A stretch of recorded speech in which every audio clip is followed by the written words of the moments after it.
Quezon City. Ang kanilang biktima, di lang pinagnakawan, binugbog pa at ilang beses sinaksak. Nasa gitna ng aksyon si Franz Noguera. Agosto 20, alas 8 ng gabi nang makunan sa CCTV ang pagsakay ng taxi ng dalawang lalaki sa kahabaan ng Katipunan Avenue, Quezon City. Hindi na tumabi ang taxi, nagbagal lang ito para mabilis na makasakay ang mga lalaki. Sa loob naman ng taxi, nakasakay ang isang pasaherong babae. Nabiktima na pala siya ng hinihinalang miyembro ng Ipit Taxi Gang. Tinabihan na siya nung isa, then yung isa sa harapan. And after a few meters, lumipat yung nasa harapan sa likod at tinipit na siya, kinuha na yung mga gamit niya, cellphone, laptop, wallet. Sinubukan pa raw manlaban ng biktima pero suntok at 7 saksak sa tagiliran, likod at dibdib ang inabot niya. Inakala raw ng mga sospek na patay na ang babae kaya itinapon siya ng mga ito sa Payatas Road. Pero nakaligtas ang biktima. Sumigaw siya, tulong kuya. Kaya nilapitan, may tama sa dibdib, sa likod, sa gilid. Tapos pasa dito, sinuntok daw. Habang iniimbestigahan ang reklamo ng babae, naharang sa isang mall sa Makati ang Dean taxi na ito na may plakang UVZ 218 noong August 24. Hinarang ito ng mga security guard matapos itimbre sa kanila ng isang empleyado ng mall na nabiktima rin siya ng Ipit Taxi Gang. Tumugma sa hinarang na Dean taxi ang plate number na ibinigay ng empleyado at nang tignan ng mga otoridad ang compartment ng taxi, nakita ang cellphone ng babaeng itinapon sa Payatas. Dito na inaresto ang driver ng taxi na si John Matthew Fernandez. Pero depenso niya, 5 oras pa lang niyang ipinapasada ang taxi. Nakalagay dun sa iPhone 4S, "This is iPhone is lost, please call me." Ayun yung nakalagay dun.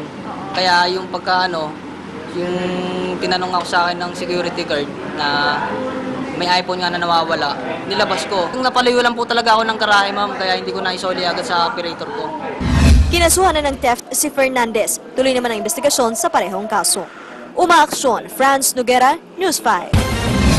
Isa pang modus, ito naman sa NAIA raw po nangyari. Isang OFW ang nawalan ng mga alahas sa kanyang bagahe.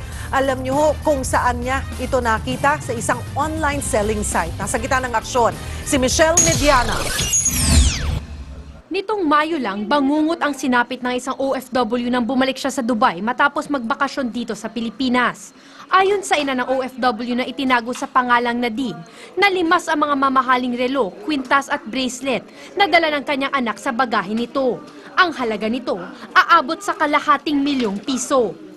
Definitely, I feel so bad about this kasi pinaghirapan ng anak ko yun eh. Talagang sariling kayod niya yun. Maayos pa raw ang maleta nang i-check-in ito sa NAIA Terminal 3. Laking gulat na lang ng OFW nang makita sa Dubai na wakwak na ang kanyang bagahe.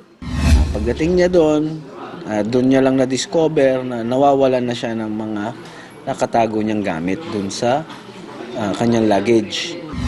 Matapos ang 3 buwan, napansin ng OFW sa isang website na may ibinibenta na kapareha ng kanyang mamahaling relo. Doon sa may napansin siyang isang relo na similar doon sa relo na nawala sa kanya. Upon closer examination of the wristwatch, napansin niya na parang pareho doon sa kanyang serial number ng relo na nawawala.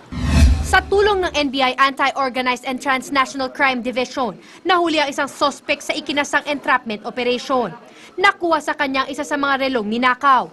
Pero ayon daw sa suspect, nakuha ang relo sa arangke at ipinapabenta lang ito sa kanya. Sumailalim na ang suspect sa inquest proceedings pero nakapagpiyansa.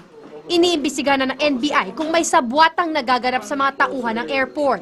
Payo naman ng NBI sa mga biyahero, ipaalam sa airline kapag may mga mamahaling kagamitan sa bagahe. Umaaksyon, Michelle Mediana, News 5. Nagalaya na ang kapwa akusado ni Dennis Roldan sa kasong kidnapping. Mahigpit na yakap ang isinalubong ng anak ni Octavio Garces sa kanyang paglabas sa kulungan. Napawalang sala si Octavio dahil sa kakulangan ng ebidensya. Masama raw ang loob ng kanyang pamilya dahil tumagal ng 9 na taon sa kulungan si Octavio. Maayos naman ang unang gabi ni Roldan sa Bilibid. Isa raw sa una nitong ginawa ang pagtuturo ng salita ng Diyos. 5 araw muna sa quarantine cell si Roldan bago ilipat sa regular na kulungan. Matapos nito ay ililipat siya sa maximum security compound ng Bilibid.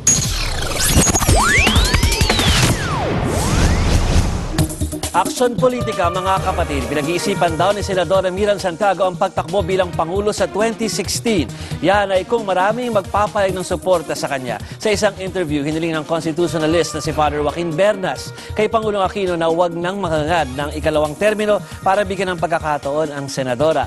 Timing ito sa gumagandang lagay ng kanyang kalusugan. Ayon kay Santiago, base sa resulta ng mga isinagawang test sa kanya, ay lumit na ang tumor sa kanyang kaliwang baga. Sumuko na rin daw ang mga cancer cells sa kanyang katawan.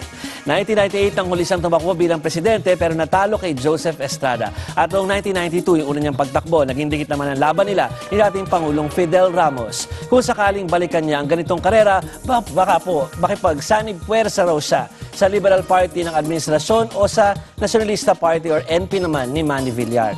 Kung pagbabasehan naman ng latest presidential survey, katay niya po sa pang-apat na pwesto sina Secretary Mar Rojas at Senador Chis Escudero.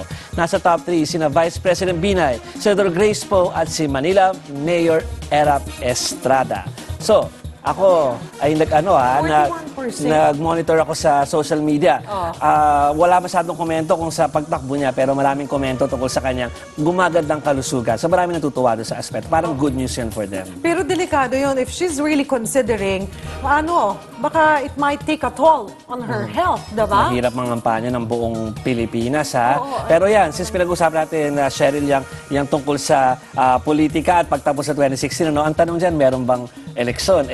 Tuloy-tuloy ang Chacha. Punta na tayo sa Chacha, ha? Chacha ka na lang. Natin to. Nagkasagutan ng isang pro at anti-Chacha na congressman sa pagpapatuloy ng pagtalakay sa panukalang charter change. Ngayong gabi lang po nangyari yan. Yan ay sina Congressman Elpidio Barzaga at si Nery Colmenares. Pinagtalunan nila ang tila boost benepisyong ibibigay sa mga dayuhang namumuhunan. Ito po ang ilang bahagi.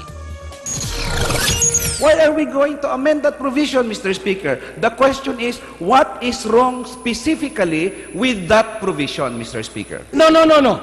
Let me put this day. Let me complete my answer. What would be the proportionate share? What would be the maximum proportionate share of a foreign company insofar as public utilities are concerned? 100%. 100%? Yes. Or if it's 100%, it's 100%. Why should we allow foreigners to control the governing body of our public utilities? Medyo mainit, mahaba pa yung diskusyon na yan. Pero hanggang matapos ang day 2 ng plenary debates, puro economic provisions lamang ang napag-usapan o lang nabanggit po sa term extension. Pero magpapatay pa rin daw ang mga anti-chacha ng mga congressmen. Kung si COMELEC Chairman Sixto Brillantes kasi ang tatanungin, kulang na ang panahon para magsulong ng term extension. Labag din daw sa saligang batas. Napigilan ang pagdaraos ng halalan. Pero paniwala ng ilang mambabatas, wala daw imposible sa mga ayaw pagpapigil o sa mga may ambisyon. Time is not a problem. They can do it January, February. Budget is not a problem. Congress will always issue a supplemental budget for a referendum. So, Chacha is very real and it's very, very dangerous. Susunod, kondo sa Maynila na photobomber sa monumento ni Rizal. Nanganganib nga bang ipagdiba? Yan at iba pa sa pagbabalik ng Aksyon Tonight.